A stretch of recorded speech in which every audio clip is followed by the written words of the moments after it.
This is David Marinak with ABC and StandUpPouches.net.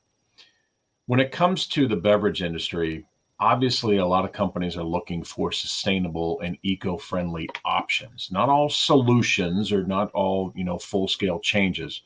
And a lot of that pertains to what's possible in various types of flexible packaging.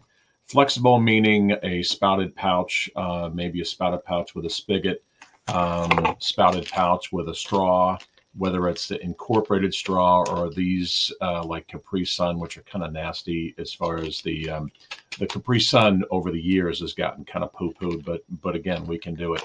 The point I'm getting at is a lot of the sustainability aspect has to do with reducing how much packaging you're using, reducing how much packaging is going to a landfill, how much energy it takes to create the packaging. That's all part of the sustainability piece.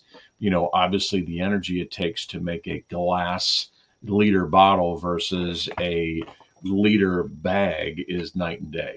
Obviously there's a huge cost advantage with going flexible as well. So things to think about, a lot more information. I know I just wanted to kind of share, and I hope this is helpful. Please reach out to us if we can help you in any way.